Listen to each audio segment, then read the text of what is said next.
مرزائی شکار ہے، بدعتی فرار ہے، دشمن فقہ کی تو چیخ اور پکار ہے۔ الحمد لله وحده والصلاة والسلام على من لا نبي بعده وعلى آله وصحبه ومن اتبع رشده. أما بعد، فقد قال الله تعالى في كتابه الخاتم: أعوذ بالله من الشيطان الرجيم، بسم الله الرحمن الرحيم. ما كان محمد أبا أحد من رجالكم ولكن رسول الله وخاتم النبيين وكان الله بكل شيء عليما. وقال سيدنا وحبيبنا رسول الله صلى الله عليه وسلم: إن الرسالة والنبوة قد انقطعت فلا رسول بعدي ولا نبي. رواه الترمذي. وقال: إنه سيكون في أمتي 30 كذابون كلهم يزعم أنه نبي وأنا خاتم النبيين لا نبي بعدي. رواه الترمذي. ہر مومن کی یہ آن ہے، ہر مومن کی یہ پہچان ہے، ہر مومن کی یہ آن ہے، ہر مومن کی یہ پہچان ہے، جب تک جسم میں جان ہے نعرہ ایمان ہے. ہر کوچہ و بازار میں فرمان لا نبی بعدی عام ہے، ہر کوچہ و بازار میں فرمان لا نبی بعدی عام ہے. واضح آیت ہے قرآن میں، نبوت مصطفیٰ پر تمام ہے. قاصد ہر عام و خاص کو بتا دے نبوت ختم ہے، قاصد ہر عام و خاص کو بتا دے نبوت ختم ہے. عبداللہ کا بیٹا محمد آخری نبی ہے، نبوت تمام ہے. مکرم سامعین، واجب الاحترام حضرات اساتذہ کرام، قابل صد تعظیم صدر ذی وقار اور چمن ریاض العلوم کی نوش گفتہ پھولو، آج کے اس پر رونق محفل میں جس موضوع پر مجھ کو لب گشائی کا مکلف بنایا گیا ہے، اس کا تعلق نہ تو باب عبادت سے ہے اور نہ تو اخلاقیات سے، بلکہ اس کا تعلق عقائد سے ہے اور وہ عقیدہ تحفظ ختم نبوت ہے. سرکار دو عالم صلی اللہ علیہ وسلم کی ذات گرامی منبع ہدایت اور سرچشمہ سعادت ہے، سسکتی انسانیت اور دم توڑتی شرافت کے لیے ایک تریاق ہے. ضلالت و ضلالات کے مسموم حالات پر آپ کی بعثت خداوند قدوس کا بے قرار انعام ہے. لیکن اسلام و انسان کے ازلی و ابدی دشمن ملعون شیطان کو یہ کب گوارا ہو سکتا ہے کہ اسلام کی ابدی صداقت اور لافانی حقیقت پر صالح صالح کی تعمیر ہو. ابلیسی قوتیں اور طاغوتی نظام روز اول سے انسان اور اس کے خدائی مذہب سے متصادم رہا ہے. صالح فکر اور صالح افراد ہمیشہ شیطانی قوتوں کی نظروں میں خار مغیلہ بن کر کھٹکتے ہیں اور موقع کی تاک میں رہتے ہیں کہ کب اسلام کے سفینے کو ڈبویا اور کب ان کی دینی جذبے کو دفنایا جائے.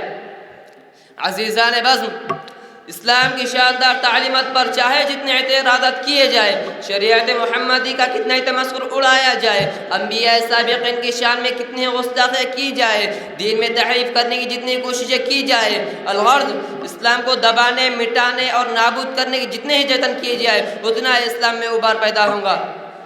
ملت اسلامیہ کے دھڑکتے دلوں، تاریخ گواہ ہے، آپ صلی اللہ علیہ وسلم کا دار فانی سے دار بقا کی طرف کچھ کرنا ہی تھا اور صحابہ کرام نے ابھی یہ سانحہ جھیلا ہی تھا کہ ختم نبوت پر ڈاکہ زنی شروع ہو گئی. کئی بدبخت نکل کر دعوی نبوت کرنے لگے. ان کا خیال تھا کہ غم میں ڈوبی صحابہ کرام کی جماعت ابھی داخلی مسائل میں الجھی ہوں گی اور فرصت کی مدت میں انہیں اپنا کام کر گزرنے کا موقع مل جائے گا.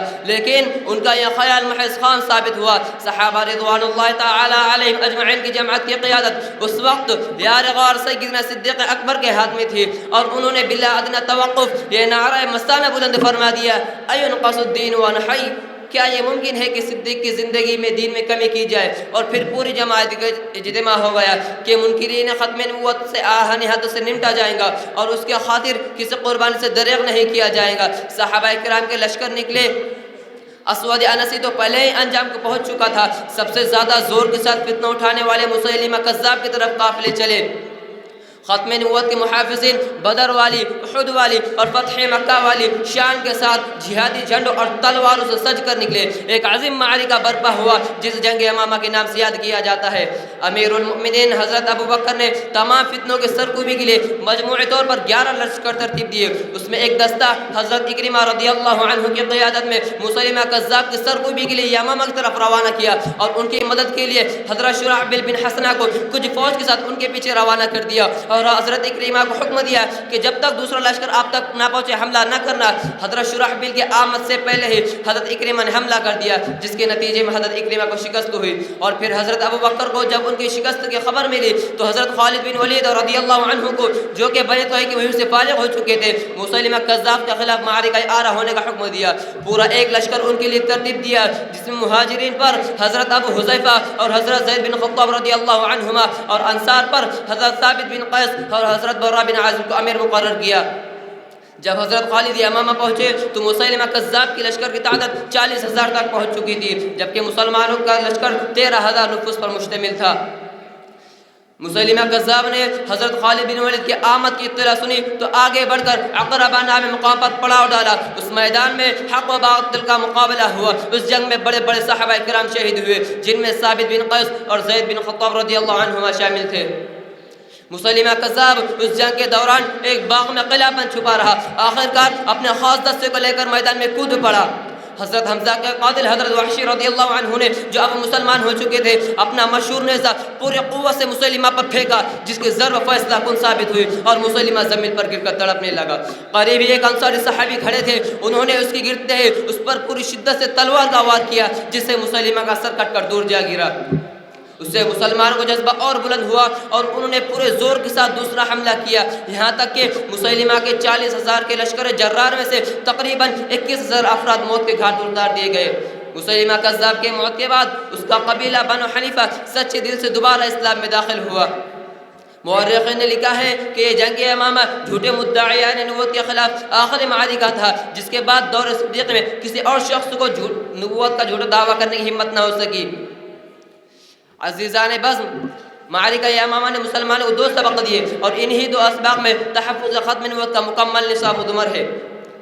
پہلا سبق، نبی کریم صلی اللہ علیہ وسلم کے سچی خبر کے مطابق جھوٹے مدعیان نبوت قیامت تک پیدا ہوتے رہیں گے، اور ان کا اصل علاج وہی ہے جو آپ صلی اللہ علیہ وسلم کے زمانے سے ہی شروع کر دیا گیا تھا۔ پہلا جھوٹا مدعی نبوت اسود عنسی آپ صلی اللہ علیہ وسلم کے زمانے مبارک میں اپنے انجام سے دوچار ہوا، اس کا ملعون لاشا زمین پر گرایا گیا۔ اسے انجام تک پہنچانے والے خوش نصیب نے فاز فیروز کی بشارت زبان نبوت سے پائے، اور ساری امت کے لیے اس معاملے میں پہلی مثال بنے، اور فوز و فلاح کی متلاشیوں کے لیے کامیابی کے ایک یقینی راستے کی پہلی شمع بنے۔ انہی کی مثال کو لے کر معرکہ یمامہ میں سینکڑوں عاشقان نبوت کامیابی سے ہمکنار ہوئے، اور سب سے بڑے فتنے مسیلمہ ملعون کو ہمیشہ کے لیے ختم کیا۔ دوسرا سبق، ختم نبوت کا تحفظ کا مسئلہ ہمیشہ مسلمانوں سے قربانی مانگتا ہے۔ یہ مسئلہ کبھی بھی جان دیے بغیر اور خون بہائے بغیر حل نہیں ہوتا۔ حضرات صحابہ اس حوالے سے سب سے پہلی مثال ہے۔ معرکہ یمامہ میں صحابہ کرام کی لشکر کی تعداد تقریباً 13,000 کے لگ بھگ تھی۔ مورخین نے لکھا ہے کہ اس لشکر کی اس معرکہ میں بہت سے کم افراد ایسے ہیں جن زخم نہیں پہنچے، باقی تمام لشکر کی قربانی اس میں لگی۔ خلاصہ یہ ہے کہ تحفظ ختم نبوت کی ہر تحریک و تنظیم مسلمانوں سے قربانیوں کا مطالبہ کرتی ہے، لہٰذا اللہ تعالیٰ سے دعا ہے کہ ہمیں تحفظ ختم نبوت کے لیے اپنی جان، مال، عزت و آبرو سب کچھ نچھاور کرنے کی توفیق عطا فرمائے۔ اس شعر پر میں اپنی تقریر ختم کرنا چاہوں گا۔ زندہ دلوں کی شان عشق رسول ہے، زندہ دلوں کی شان عشق رسول ہے، بقائے تحفظ ختم نبوت کے لیے میرا سر قبول ہے۔ وآخر الدعوانا الحمدللہ رب العالمین۔ مفتی عربین ڈریس، اسلامک فیشن، عربی دقلات، مکتب کے بچوں کے لیے ایک نایاب تحفہ۔ رمضان، عید اور دیگر تقریبات کے لیے عمدہ کوالٹی کے دلکش خوبصورت عربی ڈریسز انڈیا میں کہیں بھی حاصل کرنے کے لیے ابھی کال کریں۔ مفتی عربین ڈریس، ابراہیم پورہ، بھوپال، انڈیا۔ اس ویڈیو کے لیے تعاون کیا ہے الخدم tours and travels India. Sunshine herbal مایوس شادی شدہ مردوں کے لیے اثردار دوا، ابھی کال کریں۔ تکمیلی تیل بینا مالیگاؤں، جی ایس ہربل یونانی اکولا، چوکو اسٹار اورنگ آباد۔ مزید تفصیلات کے لیے ابھی کال کریں۔